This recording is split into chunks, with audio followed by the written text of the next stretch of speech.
Inflação, IPCA, a gente escuta falar o tempo todo, né? No jornal, nas conversas e, claro, a gente sente direto no bolso. Mas afinal, o que isso significa de verdade? Hoje, a gente vai desvendar esse mistério e entender o que está por trás dos preços que mudam a nossa vida.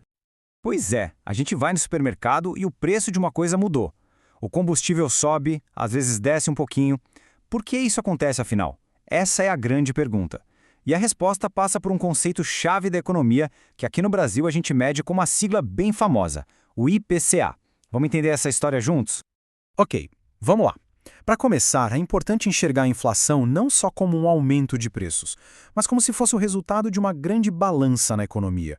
Uma balança bem sensível entre o que as lojas têm para vender e o que todo mundo quer comprar.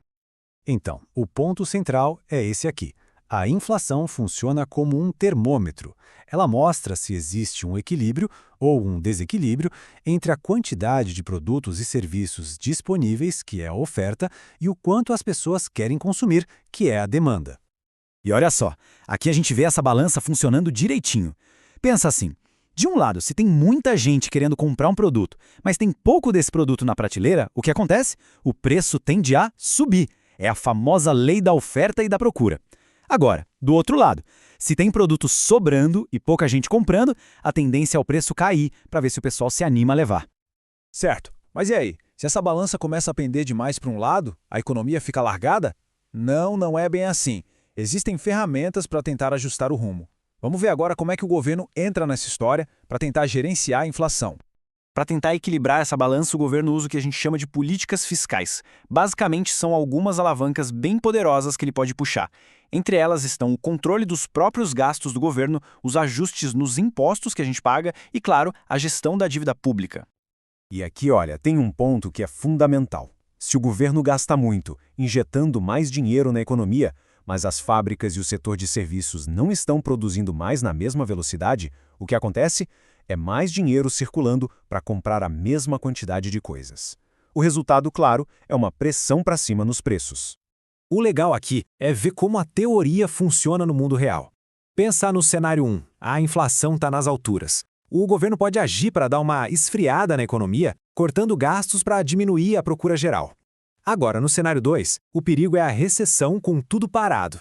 Aí a ação pode ser o contrário. Reduzir impostos para dar um fôlego, incentivar o consumo e fazer a roda da economia girar de novo.